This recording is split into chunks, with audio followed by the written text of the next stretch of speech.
నా పేరు ముళ్ళపూడి కోటేశ్వరరావు అండి. నా వయసు 80 సంవత్సరాలు.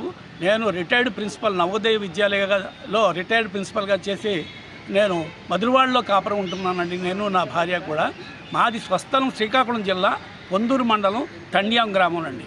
మా వంశపారంపర్యంగా వచ్చినటువంటి భూమి మేము అక్కడ చేసుకోలేక మైనారిటీస్ అయిపోయాం కాబట్టి మాకు సహకారం లేక మేము అందరం కూడా నలుగురు అన్నదమ్ముల తాలూకా పిల్లలు అందరం కూడా అమ్ముద్దామని ప్రయత్నం చేసి మీడియేటర్స్ ద్వారా ఈ ఎచ్చెర్ల నియోజకవర్గంలో ఎచ్చెర్ల గ్రామంలో ఉన్నటువంటి కోరాడి విమల అనే ఒక ఆవిడ, ఆమె భర్త నరసింహమూర్తి, ఈ ఇద్దరు మమ్మల్ని సంప్రదించారండి.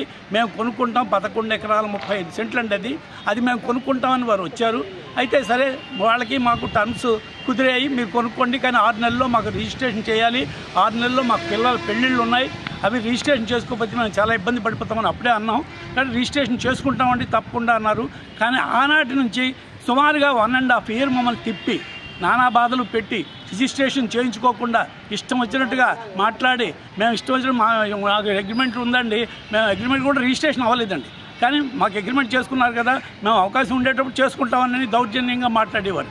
ఇది కాదని చెప్పి వెంటనే అతనికి నేను చెప్పాను, మీరు మీ అగ్రిమెంట్ తాలూకా పేపర్స్ అన్నీ నాకు ఇస్తే ఇంకోటి దగ్గర అమ్ముకుంటాను, అమ్ముకుని మీరు ఇచ్చిన అడ్వాన్స్ నేను ఇచ్చేస్తానండి అంటే అప్పుడు ఇచ్చాడండి ఆయన.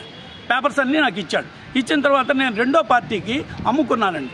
అమ్ముకున్న తర్వాత ఏంటైంది, అతనికి ఇవ్వవలసిన అగ్రిమెంట్ తాలూకా డబ్బులు అన్నీ ఇచ్చేసాం. మొత్తం అతనికి ఏమీ బాకీ లేదు. అయినప్పటికీ ఇంకా నేను డబ్బులు ఇవ్వాలని చెప్పి దౌర్జన్యంగా అతనికి అమ్మలేదన్న కక్షతో నాకు ఇంకా డబ్బులు రావాలన్నది పెట్టుకుని నేను ఈ మధ్య మొన్న 26వ తారీఖు సిఎంఆర్ ఫంక్షన్ హాల్లో మా మనవరాలు ఎంగేజ్మెంట్కి వస్తే అక్కడికి విమల, ఆమె భర్త నరసింహమూర్తి ఇద్దరు కలిసి వచ్చి నన్ను కొట్టి దుర్భాషలాడి పిల్టు పట్టుకుని తోసేసి నానా బీభత్సం చేశారండి. నాకు బంధువులు అందరి ముందు, నా స్నేహితుల ముందు, అందరి ముందు కూడా నాకు చాలా పరాభం అయింది. పోలీస్ వ్యవస్థని నాకు ఇది సాల్వ్ కాదని చెప్పి వెంటనే నేను ఆన్లైన్లో పెట్టానండి. ఆన్లైన్లో పెడితే ఆన్లైన్లో ఆ దరఖాస్తు ఎంవిపి కాలనీకి సిఐ గారికి వచ్చింది. అక్కడి నుంచి నేను పెట్టిన ఆన్లైన్ దరఖాస్తు ఎంవిపి కాలనీకి వచ్చిందండి. ఎంవిపి కాలనీ ఎంచేదంటే scene of offence CMR function hall కాబట్టి ఎంవిపి కాలనీకి వచ్చిందని నేను భావించాను. వాళ్ళ దగ్గర ఫోన్ వచ్చిందండి. వెళ్ళాను, నా దగ్గర స్టేట్మెంట్ తీసుకున్నారు.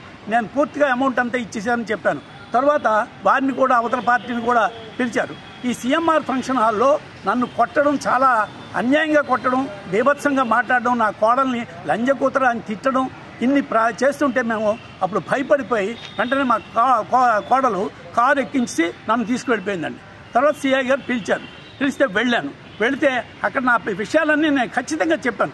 అయ్యా, ఇది క్రిమినల్ నేచర్, ఈ క్రిమినల్ నేచర్లో ఒక ఫ్రెండ్లీ పోలీస్ ఉంటుందని మీరు మాకు రక్షణ కల్పిస్తారని నేను వచ్చాను, నేను ఆశిస్తున్నాను ఇది అని చెప్పాను. ఆయన కూడా వచ్చాడు, ఆయన దగ్గర కూడా ఏదో మాట్లాడారు సిఐ గారు. అంతకుముందు నేను ఈ విషయాన్ని సిపి గారికి చెప్పానండి అని చెప్పాను. చెప్పగానే అతను ఫర్రమని నా మీద లేచిపోయి సిపి గారి ఏమిటండి, ఏం చేస్తారు చేసుకోండి, మీరేం మాట్లాడతారు అన్నాడు. నాకు రక్షణ లేదని మీ దగ్గరికి వస్తే, మీరు రక్షిస్తారని మీ దగ్గరికి వస్తే నేను రౌడీల చేత కొట్టిస్తాడండి. అతనికి డబ్బులు ఇవ్వాలని అంటున్నాడు. అతను కొట్టిస్తాడండి, లేకపోతే అతను ఇష్టం అతను చేసుకుంటాడండి అని చెప్పి నాకు చాలా అన్యాయంగా సీనియర్ సిటిజన్ చూడకుండా, ఒక గౌరవ మర్యాద కూడా లేకుండా ఫ్రెండ్లీ పోలీస్ అని చెప్పుకుంటారండి. ఎందుకండి ఫ్రెండ్లీ పోలీసు? దేనికి ఫ్రెండ్లీ పోలీసు? సిఐ గారి పేరేంటండి? మురళి అండి సిఐ గారు. ఫ్రెండ్లీ పోలీస్ కాదండి. ఫ్రెండ్లీ పోలీస్ కాకుండా నన్ను దుర్భాషలు ఆడారు. నేను చాలా హర్ట్ అయ్యాను వెంటనే కూడా నేను ఇక లాభం లేదని మీరు చూసుకోండి అని చెప్పారు, వెళ్ళిపోయారు. తర్వాత నేను ఆన్లైన్లో పెట్టాను కాబట్టి మళ్ళీ నేను ఫాలోఅప్ చేస్తే నాకు ఆశ్చర్యం వేసిందంటే, ఈ కేసును సివిల్ మ్యాటర్ అని చెప్పి సిఐ డిస్పోజ్ ఆఫ్ చేశాడు.